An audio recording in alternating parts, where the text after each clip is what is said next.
I feel that the UFC has spoiled us this year with amazing matchups. Fight after fight, fight card after fight card, they've all been amazing. Dana White saying that the matchmakers are doing a fantastic job almost feels like an understatement.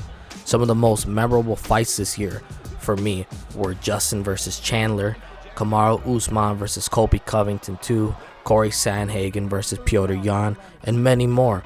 I can rant on many more fights that have been absolute bangers this year.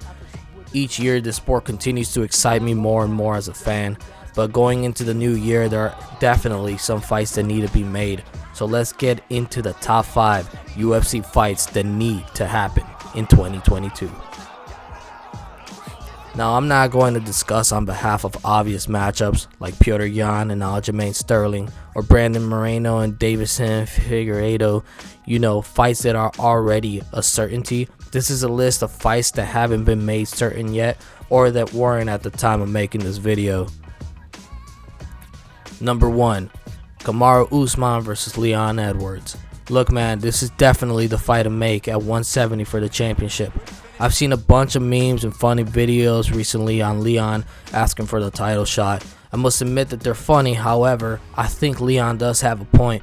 Besides his no contest decision against Belal Muhammad, which I had him decisively winning, he does have like 9 wins in a row. One of those wins against another high-ranking contender in Vicente Luque.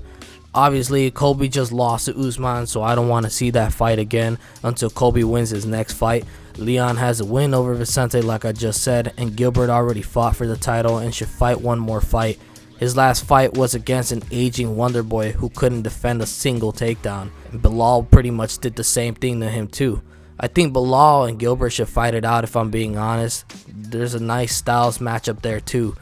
Edwards has the best claim to fight Usman, which if I'm a betting man, I got Usman. At number 2, Rafael Fizzyev versus Dan Hooker. Boy, I love me some 155 division fights, but damn how fun will this fight be if we get it. Currently, Dan Hooker has been in a bit of a teeter-totter streak recently. He beats Paul Felder in a split decision win to cap off a 3-fight winning streak, loses to Dustin via unanimous decision in an absolute 5-round display of pure back and forth violence, gets KO'd by Michael Chandler in a round, beats a nasty savage in Nasrat Haqparast, and then gets obliterated by Islam Makhachev in the first round during their fight. It's time for him to defend his spot in the rankings, and he should definitely face off against Rafael Fizzyev, who currently just beat Dan's teammate Brad Riddell. 2 stand-up fighters fighting in a 3 or even a 5-round bout would be my wet dream. Rafael fights so nasty. Everything he throws is with the intent to really hurt his opponent. His kicks are evil, dude. This dude is just an evil fighter, which is a major compliment for me. Rafael is a real problem for just about anyone in this division, and Dan Hooker is the perfect matchup to test this man.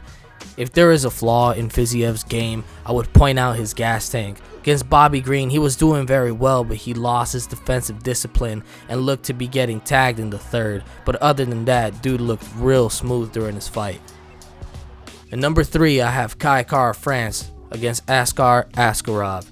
With the Mexican king of the flyweights, Brandon Moreno, fighting Davison Figueiredo in January, contenders must start taking each other out for the next spot up. Bring in Kai Kara-France and Askarov. Askarov is on a 3-fight winning streak after his draw with the current king. Kai Kara-France is 3 in his last 4 fights. His most recent loss to Brandon Royval, who is on a 2-fight losing skid as of now. This fight just makes sense for the division. I'm not a fan of people sitting around and waiting for the title shot, so as a fan, I think this fight is important. Kara-France's explosive striking style will be a tough matchup for Askarov's wrestling heavy style. If Askarov uses his jab, he can maintain some distance against Kai, but man, this fight is a must for the division and it's super exciting. Anything can happen. At number 4, we have Corey Sandhagen versus Merab Dvalishvili.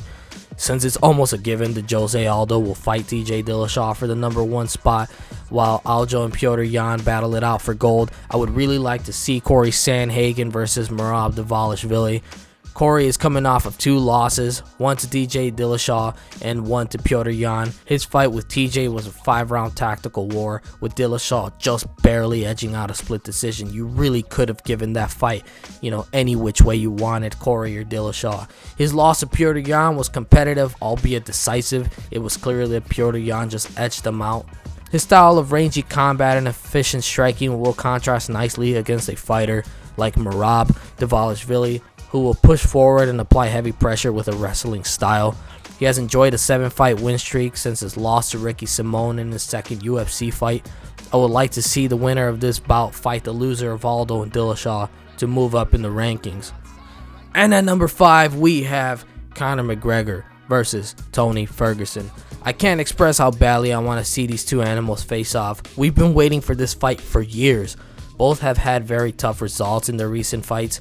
Conor has won only one in his last 4 bouts. That win only coming against a Donald Cerrone that was way past his prime at the time and had no business being in the ring.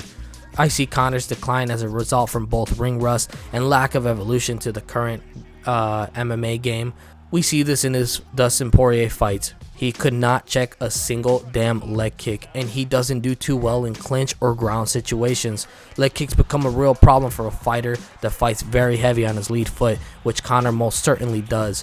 Ferguson himself is on quite a setback skid himself. He has lost 3 consecutive fights, albeit against 3 world-class fighters.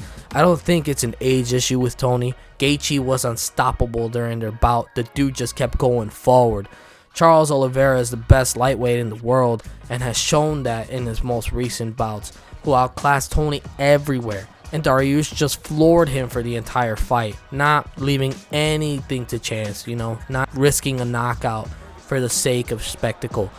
Seeing 2 fighters that are from the last generation of greats, but that are still capable of putting on a show would be quite the fight.